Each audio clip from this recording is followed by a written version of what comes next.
Quand on dit renforcer les capacités, C'est un cadre d'échange et de partage avec les parties prenantes. Cet atelier matérialise surtout l'entrée en matière du CRAFS, cadre de réflexion et d'action sur le foncier au Sénégal, pour sa capacité d'anticipation des conflits liés au foncier, un des objectifs du PROCASEF. La société civile intervient maintenant dans un projet qui a déjà démarré. Nous avons des unités régionales, en tout cas dans 5 GRAP. Dans les 5 GRAP, nous avons des unités opérationnelles qui travaillent dans la supervision des opérateurs fonciers, qui travaillent sur la mise en place des bureaux fonciers, qui travaillent sur toute la partie de mécanisme de gestion des plaintes. Et on a un nouveau acteur qui va intégrer toute cette dynamique-là. Ma foi, si on n'a pas une concertation là-dessus, qu'on n'harmonise pas les manières de faire, on va se retrouver dans des situations où c'est un peu difficile. Beaucoup d'outils de gestion participative donc sur le foncier, que ce soit les commissions domaniales élargies, que ce soit les cadres de concertation locale. Tous ces aspects-là ont été effectivement mis en place par la société civile pour effectivement favoriser la participation citoyenne donc à la gestion du foncier. Et on sait que le PROCASEF est dans cette dynamique. Moi, je pense qu'avec l'échec de toutes ces réformes foncières, donc qui n'ont pas abouti, je pense que le PROCASEF aujourd'hui peut constituer une solution, surtout pour donc le cadastre, le renforcement du cadastre, donc notamment le cadastre rural, la promotion du cadastre rural, mais surtout aussi le renforcement de la sécurité, de la sécurisation foncière. Au bout de 2 ans et demi de mise en œuvre, le projet cadastre et sécurisation foncière atteint désormais sa vitesse de croisière. Financé par la Banque mondiale à hauteur de 46 milliards de francs CFA, le projet entame sa phase de mise à l'échelle au niveau national. Pour travailler sur le foncier, il faut avoir une bonne résolution, il faut avoir une bonne visibilité sur terre.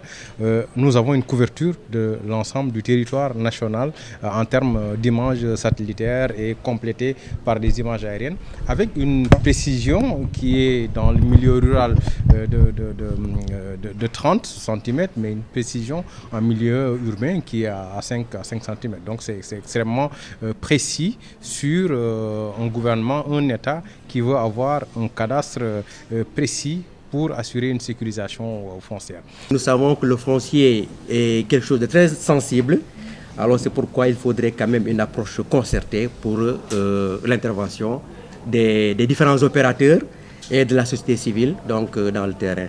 Et au niveau des communes, ce que nous avons noté, c'est qu'il n'y a pas de durabilité, en tout cas il n'y a pas de mémoire dans la gestion du foncier.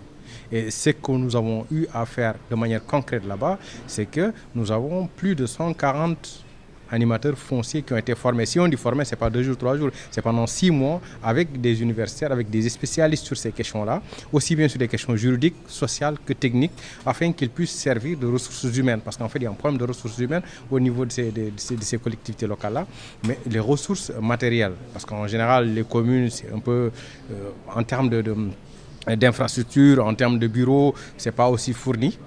Carrément, on a mis en place des bureaux fonciers permettant d'avoir un archivage, permettant à la commission domaniale de pouvoir travailler et globalement, à l'exception peut-être d'une dizaine, sur les plus de 120 communes, on a commencé et on est arrivé à un niveau quand même qui a dépassé l'élévation et qui est, en tout cas, les grosses œuvres sont quasiment terminées. Le foncier au Sénégal reste une question conflictogène.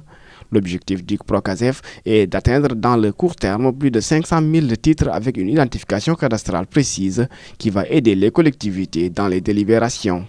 Beaucoup de conflits autour du foncier. Depuis bientôt une décennie, on a parlé de conflits. Et les maires, les conseillers, les collectivités locales sont souvent appuyés à tort et à travers. Et ça, c'est faute d'avoir d'outils d'aide à la décision. Et le cadastre était confiné au niveau des zones urbaines. Et aujourd'hui, pour nous, c'est un salut que ce cadastre puisse aller dans les zones rurales. Et avec cette phase avec la Banque mondiale, nous avons 138 communes qui sont concernées. Et ça va faciliter aux conseillers municipaux qui sont dans les différentes communes de décider facilement qui attribuer, comment attribuer et d'identifier et faciliter aussi la planification de l'espace pour un développement local effectif. On est actuellement quand même dans cette phase-là où les premières communes ça va, on sait comment ça se passe. Et maintenant, les gens, on est dans la mise à échelle. 138 communes, ce n'est pas quelque chose de petit.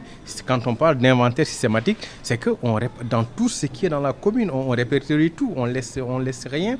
Et il y a eu un travail très technique sur lequel peut-être on peut ne pas trop insister. C'est d'avoir un état des lieux exhaustif. Ça veut dire où se trouvent les titres fonciers, où se trouvent les concessions minières, pour éviter quand même d'avoir à faire des délibérations sur des forêts classées, sur là où ça ne doit pas être fait. L'objectif de cet atelier est de fournir aux intervenants, sociétés civiles, opérateurs fonciers, collectivités territoriales, des outils de collaboration pour une mise en œuvre coordonnée des activités du projet au niveau des communes partenaires.